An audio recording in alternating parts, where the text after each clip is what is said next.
বাসায় যদি দোকানের মতো পারফেক্ট কেক বানানো যায় তাহলে দোকান থেকে কেনার তো কোনো প্রয়োজন নেই। আসসালামু আলাইকুম বন্ধুরা, কেমন আছে? আশা করি সবাই ভালো আছে। আজকে আমি তোমাদের সাথে শেয়ার করবো কিভাবে একদম নরম তুলতুলে সফট দোকানের মতো কেক বাসায় তৈরি করতে পারবে। এই জন্য আজকে আমি এখানে 2টা ডিম নিয়ে নিয়েছি, আর এখানে 2টা ডিম দিয়ে কিন্তু আজকে অনেকগুলো কাপ কেক এবং একটা পাউন্ড কেক তৈরি করব।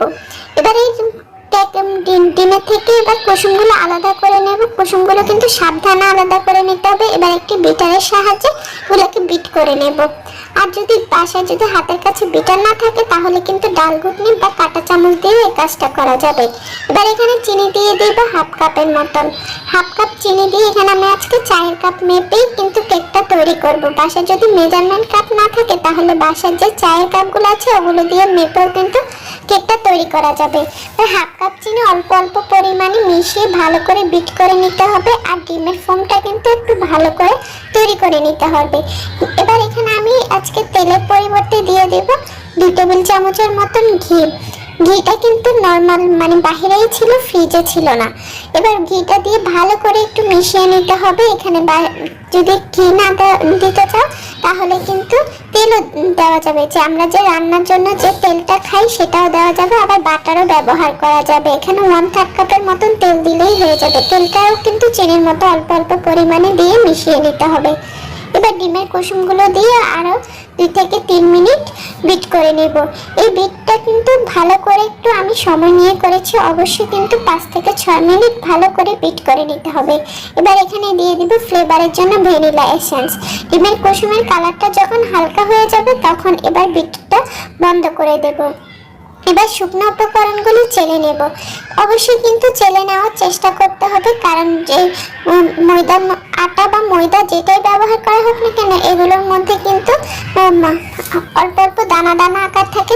চেলে নিলে সেটা কিন্তু পরিষ্কারভাবে রয়ে যায়, সেক্ষেত্রে কেকটা কিন্তু সুন্দর হয়।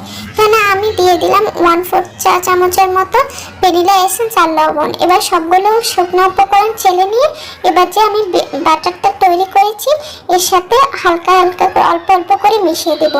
আর একসাথে কিন্তু বেশি করে মেশানো যাবে না, কারণ একসাথে বেশি করে মিশালে কিন্তু সবগুলো মিশাতে ঝামেলা হয়ে যাবে।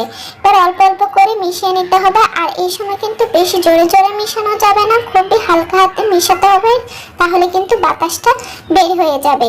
এবার এর সাথে দিয়ে দেবো লিকুইড দুধ, নর্মাল টেম্পারেচারে রাখা লিকুইড দুধ 1/3 কাপের মতন। এবার দিয়ে একটু হালকা করে বিট করে নেব। বিটারের কিন্তু একটা বিটার খুলে নিয়েছি যাতে বেশি চাপ না পড়ে। এবার ভালো করে বিট হয়ে গেলে এখানে যে কাপগুলো তৈরি করব এর জন্য আমি আজকে কাগজ ব্যবহার করব না, তেল দিয়ে দেবো। তেল দিয়ে ভালো করে এবার দিয়ে একটু ড্যাপ ড্যাপ করে একটু বাড়ি দিয়ে নেব যাতে এর বাতাসগুলো বের হয়ে যায়, তা না হলে কিন্তু কেকটা ছিদ্র ছিদ্র হবে। এবার এখানে দিয়ে দেবো কিছু কিশমিশ, আর আমি যে নারকেলের চিড়াটা বানিয়েছিলাম সেগুলো দিয়ে দেবো। আর যে এই কিশমিশগুলোকে কিন্তু একটু ময়দা থেকে গড়িয়ে নিয়েছিলাম, আর এখানে ময়দা থেকে গড়িয়ে নিয়েছিলাম যাতে কিশমিশগুলো ভিতরে ডুবে না যায়। এবার এগুলো দিয়ে এটা আমি ওভেনে তৈরি করব। আর এখানে আমি একটা বাটিতে বাকি যে ব্যাটারগুলো ছিল সেটা একটা ছোট বাটিতে দিয়ে দিলাম। এটাও ঠিক একই প্রসেসে একটু ড্যাপ ড্যাপ করে নিয়ে তারপরে কিশমিশ আর নারকেলের চিড়াগুলো দিয়ে দিয়েছি। এগুলো অপশনাল, তোমরা চাইলে যে কোনো ড্রাই ফ্রুট দিতে পারো, আবার চাইলে নাও দিতে পারো। এবার চুলায় আমি একটা হাঁড়ি বসিয়ে এর মধ্যে স্ট্যান্ড দিয়ে দিয়েছি, নিচে একটা কাগজ দিয়ে দিয়েছি কালারটা আসার জন্য। আর কাপগুলো দিয়ে দিয়েছিলাম ওভেনে 170 ডিগ্রি সেলসিয়াসে 30 মিনিটের জন্য। আমার হিটটা কিন্তু একটু বেশি হয়ে গেছে, 20 মিনিটের মতো হয়ে গেলে একদম পারফেক্টভাবে কাপগুলো হয়ে যাবে। আর আমার চুলার যে কেকটা তৈরি করেছিলাম এটা পরিমাণে ছোট হওয়ার কারণে কিন্তু 30 মিনিটেই সুন্দরভাবে ফুলে উঠেছে। আর দেখো কি সুন্দর একটা পারফেক্ট কালার হয়েছে। আর কাপগুলো একটু বেশি রাখার কারণে উপরের অংশটা কিশমিশগুলো একটু কালো হয়ে গেছে, কিন্তু এর ভিতরে কিন্তু একদম সফট নরম তুলতুলে হয়েছে। দেখো দেখতে কতটা স্পঞ্জি হয়েছে, আর খেতেও কিন্তু অনেক মজা হয়েছে।